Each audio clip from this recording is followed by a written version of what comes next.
மேடையில் அமர்ந்திருக்கக்கூடிய நம்முடைய பெருமரியாதைக்குரிய தலைவர்களே, தமிழகத்தின் எல்லா திசைகளிலே இருந்தும் சனாதனத்தை ஒழித்து விடுவது என்கிற ஒத்த முடிவோடு வருகை தந்திருக்கிற அன்பிற்கினிய தோழர்களே, நண்பர்களே, சகோதர சகோதரிகளே, உங்கள் அனைவருக்கும் தமிழ்நாடு முற்போக்கு எழுத்தாளர் கலைஞர்கள் சங்கத்தினுடைய மாநில குழுவின் சார்பில் பணிவான வணக்கத்தையும் நன்றியையும் தெரிவித்துக் கொள்கிறேன்.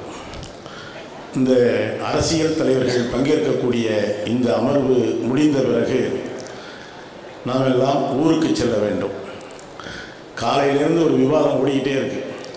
நம்முடைய பொதுச் செயலாளர் சொன்னது போல நாங்களும் சனாதனத்தை எதிர்க்கிறதா இல்லை ஒன்றால் ஒழிச்சே போடுவோமா அப்படின்னு யோசிக்கிற பொழுது எதுக்கு முதல்ல எதிர்த்து அப்புறம் ஒழிச்சு கழுத ஒரே தான் ஒழிச்சு முயற்சி பண்ணுவோம்னு தான் சனாதன ஒழிப்பு மாநாடு அப்படின்னு போட்டோம். இந்த ஒரு மாநாட்டோடு இந்த சனாதனத்தை 2000-3000 ஆண்டுகளாக இருக்கிற சனாதனத்தை அரசியல் அதிகாரம் மாறினாலும் சமூக அதிகாரத்தை தன் கையிலேயே எப்போதும் வைத்திருக்கிற சனாதனத்தை ஒழித்துவிட முடியும் என்று நாங்கள் நம்பவில்லை. ஆனால் நண்பர்களே, சனாதன ஒழிப்பு போர் என்பது இன்னும் நீண்ட நெடுங்காலம் நமக்கு பிறகும் நம்முடைய வாரிசுகள் நடத்த வேண்டிய ஒரு பெரும் யுத்தம். அதிலே வெற்றி தோல்வி என்பதே இல்லை. ஆனால் இப்போ தோழர்கள் வீட்டுக்கு போகும்பொழுது இந்த மாநாடு வெற்றியா இல்லையா, சனாதன ஒழிப்பு வெற்றி அடைவதற்கு இன்னும் நீண்ட காலமாகும். ஆனால் இந்த மாநாடு வெற்றியா தோல்வியான்னு தெரிஞ்சுக்கிட்டு போகிறது தான் நல்லது. தோழர்கள்லாம் காலையிலேருந்து ரொம்ப உற்சாகமாக இருக்காங்க. அருமையான மாநாடு தொடர். இதே இடத்துல தான் நம்முடைய மொழி உரிமை மாநாட்டை நடத்தினோம், திருச்சியிலே கல்வி உரிமை மாநாட்டை நடத்தினோம். அதனுடைய தொடர்ச்சி தான் இந்த சனாதன ஒழிப்பு மாநாடு. இந்த மாநாடு வெற்றி என்பதற்கு தோழர்கள் நம்பிக்கையோடு, தெம்போடு, தைரியத்தோடு வீட்டுக்கு செல்லலாம். நாம் வெற்றி பெற்றோமா இல்லையா என்பதை நாம் மட்டுமே தீர்மானிப்பதில்லை. நம்முடைய எதிரிகளுடைய பயம்தான் நம்முடைய வெற்றியை தீர்மானிக்கிறது. எதுக்காக சொல்றேன்னா, காலையில் நம்முடைய மாநாடு துவங்கிய உடனேயே சென்னை போலீஸ் கமிஷனர் ஆலயத்தில் அந்த அலுவலகத்துக்கு சென்று இவர்கள் சனாதன ஒழிப்பு மாநாடு என்கிற பெயரில் மாநாடு நடத்தி கொண்டிருக்கிறார்கள் என்று பல பேர் புகார் கொடுத்திருக்காங்க. அதில் பாரத சேனா என்கிற அமைப்பை சேர்ந்தவர்கள் புகார் கொடுத்திருக்கிறார்கள். இதிலிருந்தே நம்முடைய மாநாடு 100% வெற்றி அடைந்திருக்கிறது என்கிற உற்சாகத்தோடு நான் இவ்வளவு பெரிய மாநாடு நடத்தி எதிரிகள் பேசாமல் இருந்தால் தான் நம்ம கொஞ்சம் யோசிக்கணும். அவர்கள் சரியாகவே யோசித்திருக்கிறார்கள். அது அவங்க என்ன சொல்லியிருக்காங்கன்னா, இந்து மதத்தினுடைய கலாச்சாரத்தை காலையிலிருந்து நாம் ஒன்றை தெளிவுபடுத்திக் கொண்டிருக்கிறோம். எந்த ஒரு மதத்திற்கும் எதிராக இந்த மாநாட்டை நாம் நடத்தவில்லை. ஆனால் இங்கே பெண்ணடிமைத்தனத்துக்கு எதிராக நம்முடைய தலைவர்கள் காலையில் இருந்து பேசியிருக்கிறார்கள். ஜாதிய பாகுபாடுகளுக்கு எதிராக பேசியிருக்கிறார்கள். மூட நம்பிக்கைகளுக்கு எதிராக பேசியிருக்கிறார்கள்.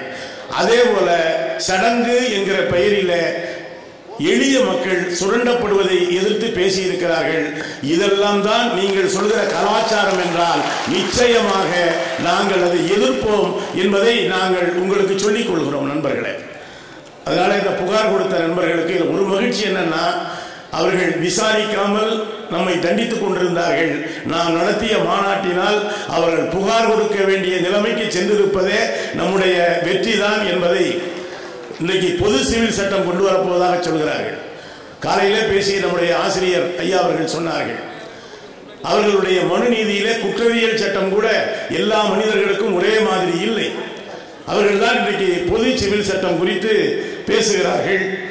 அதே போல ஒரே நாடு, ஒரே மதம், ஒரே மொழி, ஒரே பண்பாடு என்றெல்லாம் அவர்கள் ஒரே ஒரே ஒரே ஒரே என்பதை அடுக்கி நேற்றைக்கு ஒரே தேர்தல் என்பதிலே நிற்கிறார்கள். நேற்றைக்கு சன் தொலைக்காட்சியிலே ஒரு விவாதம். நான் சாதிக்க கட்சியின் சார்பாக நான் கலந்து கொண்டேன். அதிமுகவின் சார்பாக அண்ணன் செம்மலை கலந்து கொண்டார். மோடி அவர்கள் வாய் திறப்பதற்கு முன்னாலேயே அண்ணன் பீட்டர் அல்போன்ஸ் அவர்கள் அதனுடைய இந்தியா கூட்டணி குறித்த விவாதத்திலே பங்கேற்றார்கள். செம்மலன் என்ன பேசும்பொழுது என்ன சொன்னார்னா 2018 நாங்கள் எதிர்த்தோம் ஒரே நாடு ஒரே தேர்தல்ங்கிறத இப்போ ஆதரிக்கிறோம் அப்படின்னு சொன்னார். அவர் சேலத்திலிருந்து பேசினார். நான் சொன்னேன், ஒரே மாநாடு ஒரே புளியோதரை கூட சாத்தியம் இல்லாத நீங்களா ஒரே நேரத்தில் ஒரு மாநாட்டில் ஒரே மாதிரி புளியோதரை கூட கிண்டி கொடுக்க முடியல. பல டன் புளியோதரை வேஸ்டா போயிடுச்சுன்னு வருது.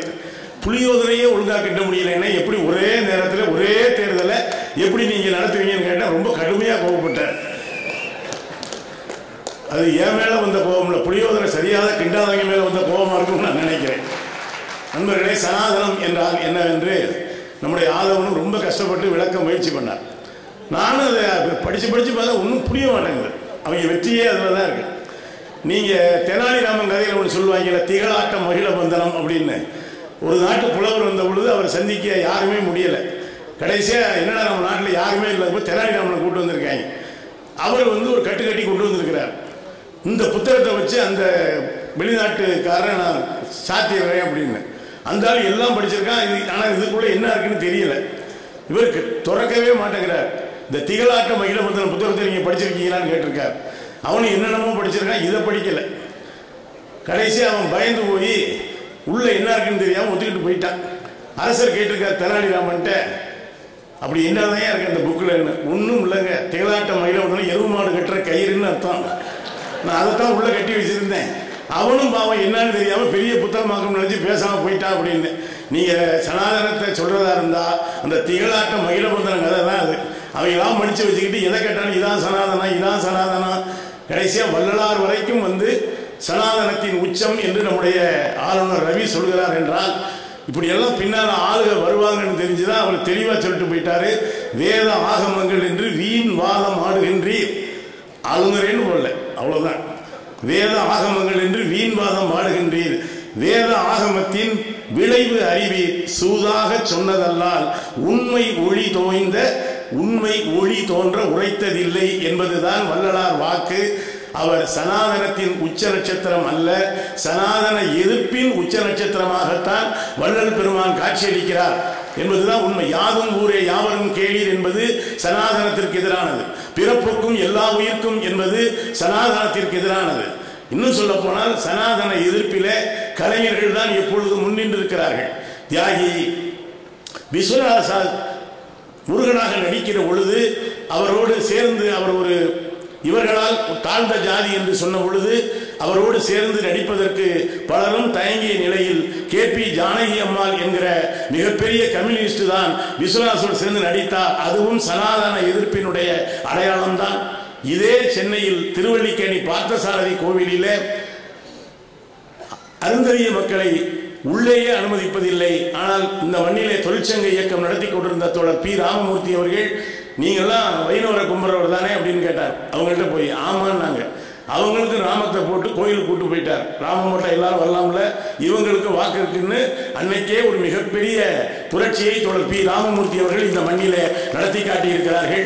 அதே போல சிந்தனை சிற்பி சிங்காரவேலர் எழுதிய நூல்களை எல்லாம் படித்தால் சனாதனத்திற்கு எதிராக, நான் அதிக நேரத்தை எடுத்துக்கொள்ளல, எல்லாருக்குமே டயம் இருக்கு.